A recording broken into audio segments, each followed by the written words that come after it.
Mwaramutse neza abanyacyubahiro bari hano ariko mbere na mbere umuryango wa Karemera n'inshuti ze nabo bakoranye cyangwa bakuranye muri hano ngira ngo cyatuzanye hano kirazwi no gusezera kuri DrJoseph Karemera ndabivuga ku buryo butandukanye icyambere jya namenye Karemera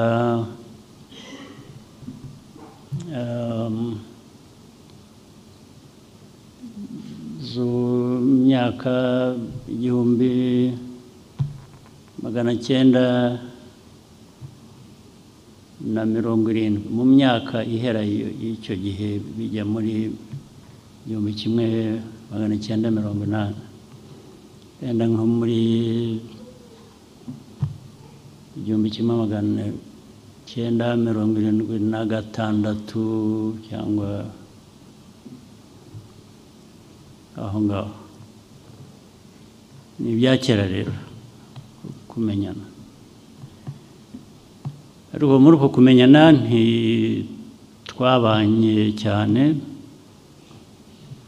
twamenyanye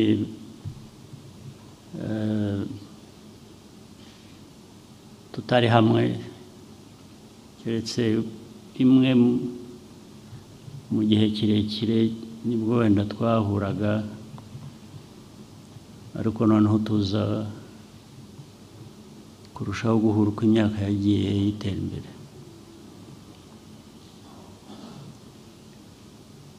cyane cyane bijyanye n'uko Karemera yabaye mu ba mbere bagize ibitekerezo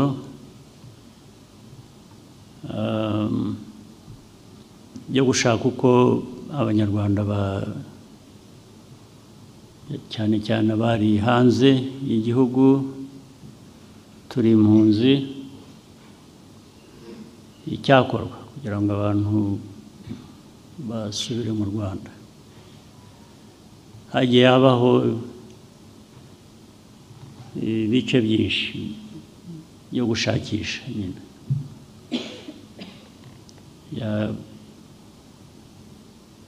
cyane cyane byatangiye muri za 79 aho ngaho plus minus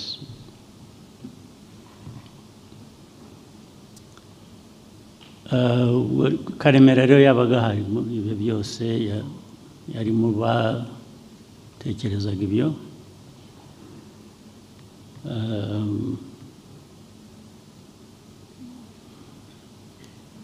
aza noneho kugira uruhare mu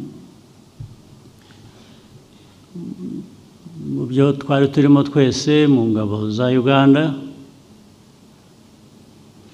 ari naho icyo gitekerezo cya kindi cyo gushakisha cyagiye gikura gikomera kijyamo abantu bandi benshi ari abari bari muri Uganda icyo gihe ari abari mu bindi bihugu duturanye ubu ngubu haba muri Congo haba i Burundi haba Tanzania abandi bari Kenya abandi bari hirya mu Burayi hano bagenda bahuza ibitekerezo bahuza uko ibintu byakorwa ibyo byose Karemera yarabifitemo uruhare aho yabaga ari hose yaba ari mu mashuri Makerere havuzwe yaba ari muri Kenya aho yaje gukora yaba ari aho yari ari hose yari umwe muri abo ngabo babigiragamo uruhare. Ndetse aho nyine bitangiriye intambara yo muri 1990 yo kubohora igihugu nabwo yari ahari, birumvikana. Ntabwo ndi bujye muri buri kantu kose, ariko ndavuga ibikuru muri byo byagiye bimwubaka cyangwa byubaka, n'uruhare yagize mu byahuzwaga icyo gihe n'ibyo buri wese babigizemo uruhare yabaga akora. Ndetse byaje kuvuga ko imirimo yagiye akora itandukanye, ari ukuba minisita yabaye muri minisiteri zitandukanye cyane health, ubuzima n'uburezi, no kuba ambasaderi, no kuba seneta n'ibindi byose.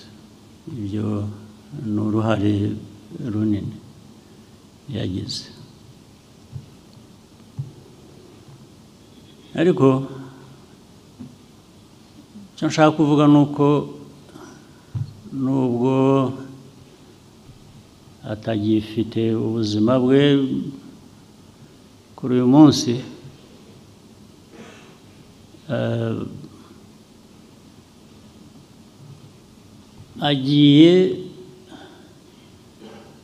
yaragize igihe cyo kubona ibyavuye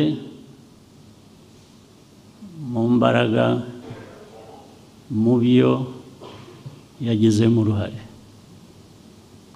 Uyu munsi birahari, adusize ejo bundi, ariko mbere yaho yarabibonaga, yarabibonye. Igihugu aho cyavuye arahazi, aho cyari kigeze asize nacyo, aho cyari kigeze asize abibonye, asize abizi. N'ubuzima rero niko bugenda, nuko nk'abantu tutajya tumenyera, ariko buri wese niho ajya. Ntabwo ari, ariko ntitubimenyera, yani birumvikana nk'abantu ntabwo twabimenyera. Dushaka kubaho, ariko ntitujya tumenyera ko kubaho gufite aho kugarukira kuri buri wese.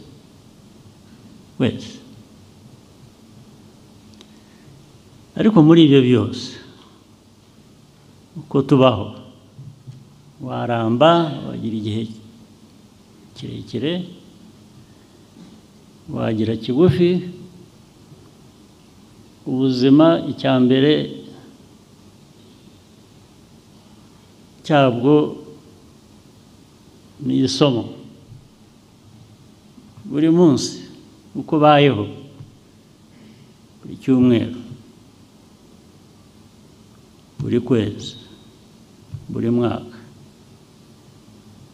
ni ubuzima iteka ubundi bw'amasomo.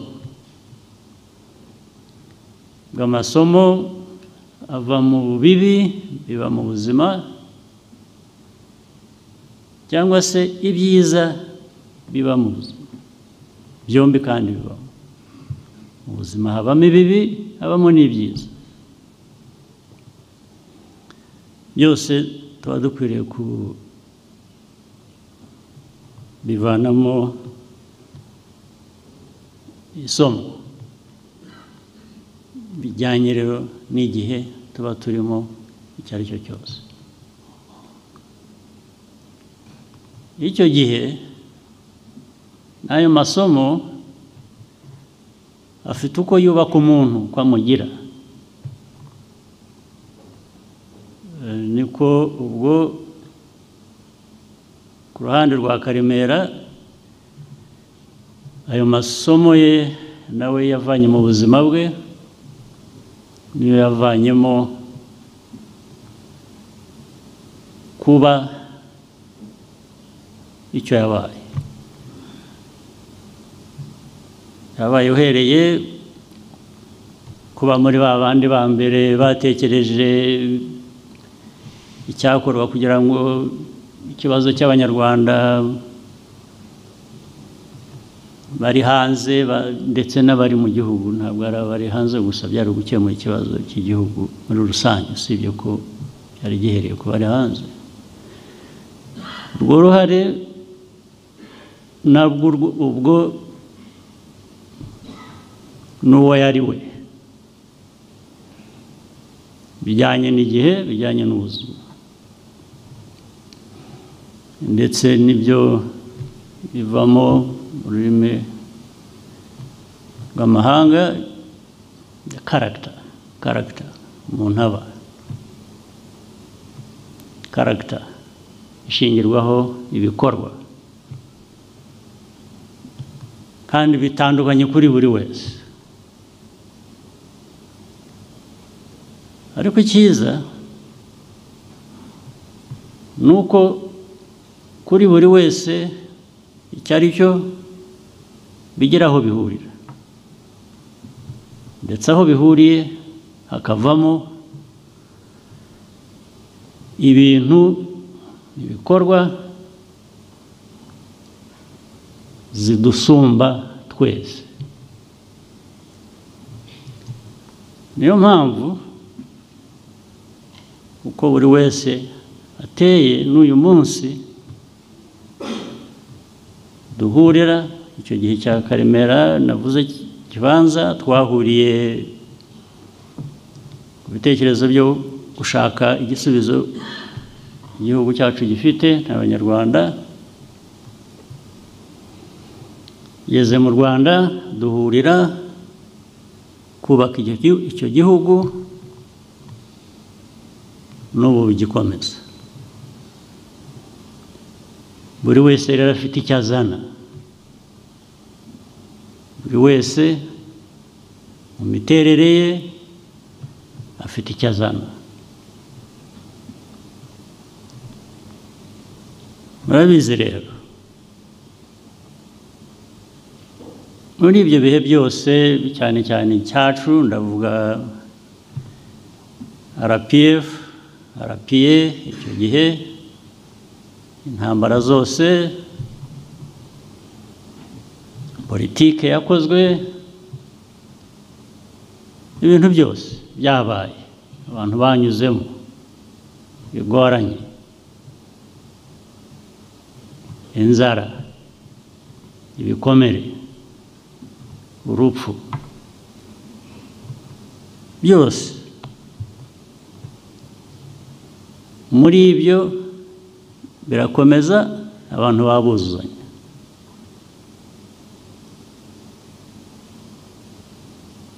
Ndetse bibamo kuzanya ku buryo bitakwitirirwa umuntu umwe gusa.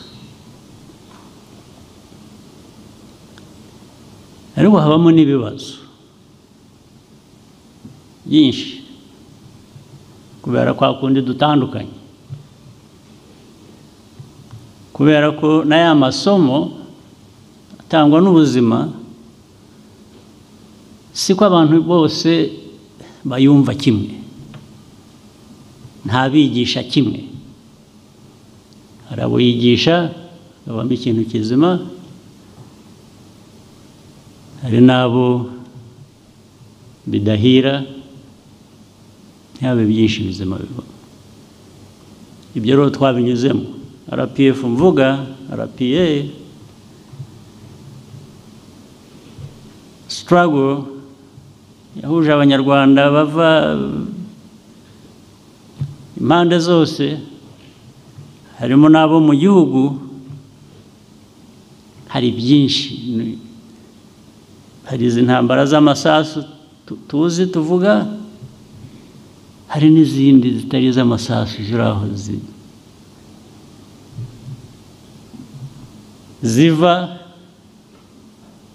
muri niba warize isomo ry'ubuzima bwawe uko waryize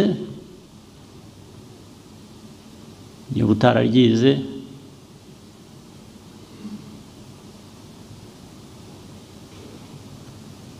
nicyo ukwiriye kuba ukora muri buri gihe cyose. Karemera uyu nzi neza tuziranye bihagije,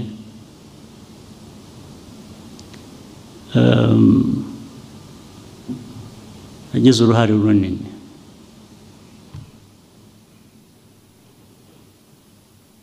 yaritangaga uko yari ashoboye,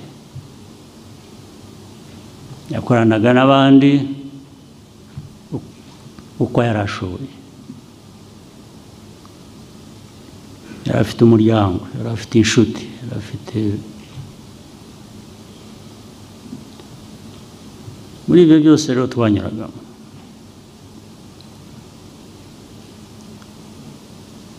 nagira ngo mvuge ku kintu kimwe kuko gihoraho buri munsi tugenda.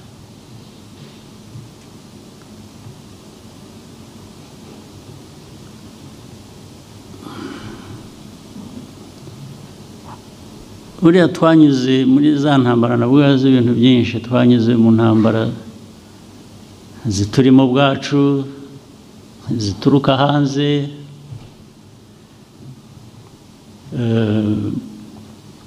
ndetse ushobora kuba mubizi uko mwicaye hano, sinirwa mbisubiramo ku buryo burebure. Intambara zo kubaka igihugu, intambara za RPF, ukuntu no muri RPF ukuntu igenda ikura, ukuntu igenda yaguka, ukuntu ariko noneho n'igihugu ukuntu kigenda kijya hamwe gitera imbere, hagaturuka ibintu imbere byinshi bigaturuka hanze. Intambara zituruka hanze byo n'ubu turacyazirwana, ariko nyinshi buriya zarabaga ziraho abantu ndetse benshi batazibona, byabonwaga n'abantu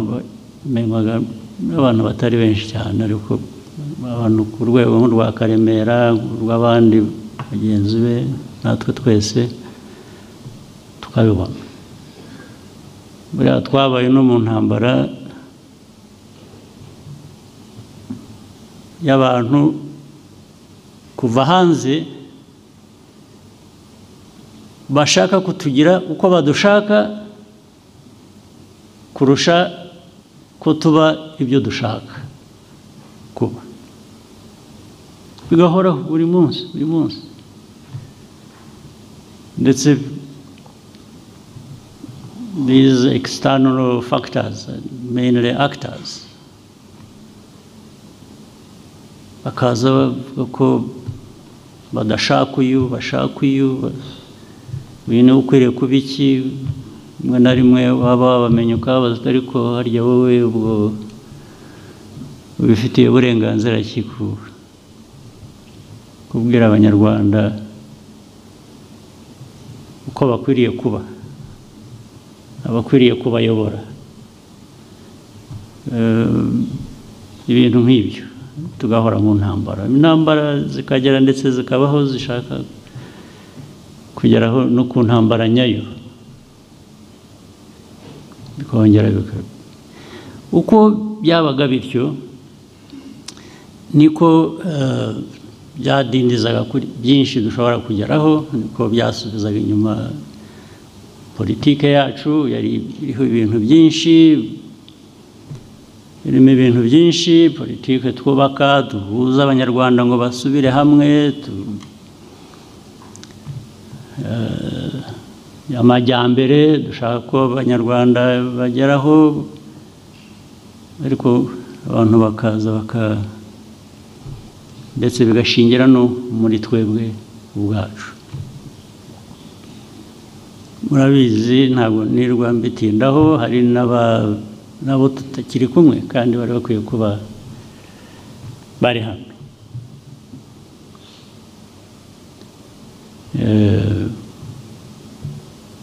hari n'ababitakarije mu buzima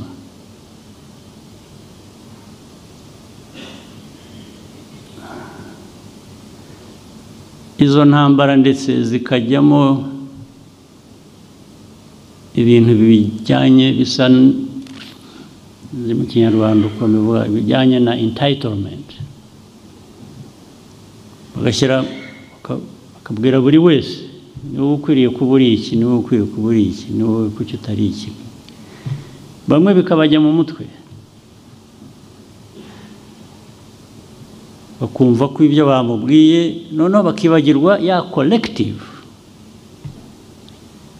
kwa kundi dukwiriye kuba twuzuzanya mu mbaraga za buri wese azanye kugira ngo zitwubake twese zubake igihugu abantu bagahora ari aho hari kugira ngo abantu bajyemo umwiryane pe biraba ndetse birakunda kuri abo ngabo bashaka gusenya igihugu kudusenya birabahira to an extent bigera aho bigera ariko nk'uko na mbere hose hari amasomo twavanye mu buzima mu gihe muri struggle guhangana n'ibibazo nabyo tubinyuramo n'ibindi byaba biri imbere abazaba bariho bazabinyuramo ariko ibyo bituruka n'abantu bituruka mu bantu ibyo rero navugaga byaje bikajya no muri twe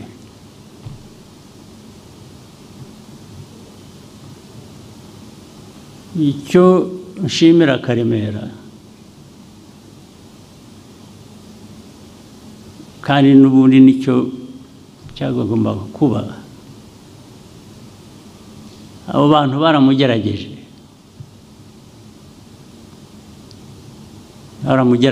baturuka impande zose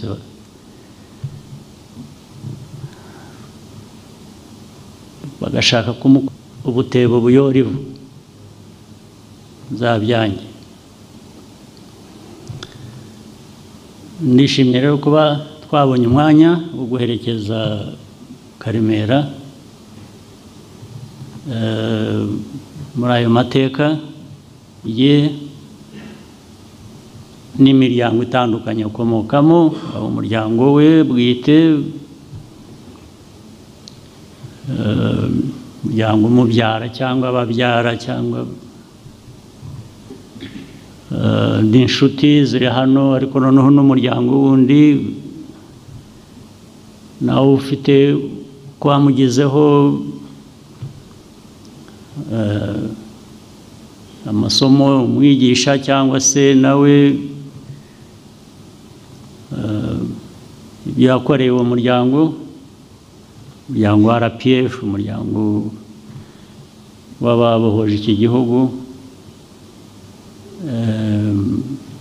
ndishimye ko twahurira hano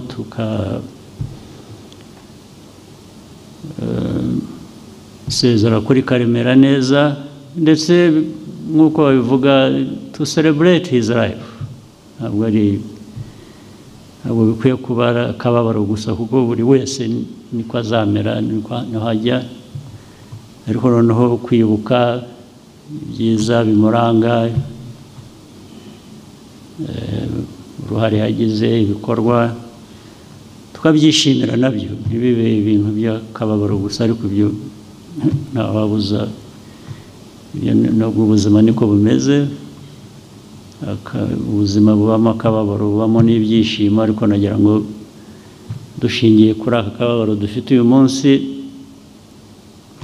tunishimire ubuzima yabayeho ko butapfuye ubusa ahubwo bufite icyo busize. Nahereyeho mvuga ko ndetse ku rundi ruhande agiye yarabonye ibyavuye muri ubwo bufatanye, muri izo ntambara, muri izo ngufu zose zakoreshejwe kugira ngo twubake igihugu kikaba kigeze aho kigeze ubu, aho cyari kiri muri 1994 ntabwo ariho kiri ubu ngubu mu 2024. N'urwo rugendo rero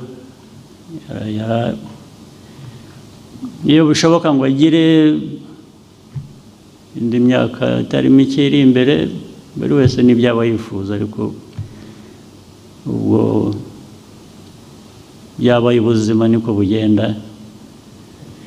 Nagira ngo rero nshimire mwese mwaje kwifatanya mu guherekeza Karemera, hanyuma ibisigaye tuzakomeza kubakira aho twari tugeze.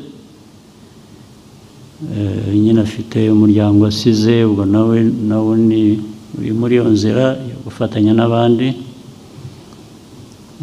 kandi muri uko gufatanya n'abandi ntabwo imiryango yibagirana. Karemera atuvuyemo, ariko abakiriho dukomeze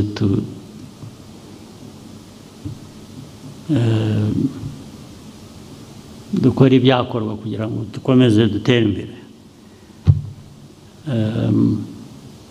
Rero reka ndekera aha, hanyuma imihango yindi igomba gukomeza ikomeze, ubwo ibindi tuza bireba uko bizaba mu gihe kitari kera.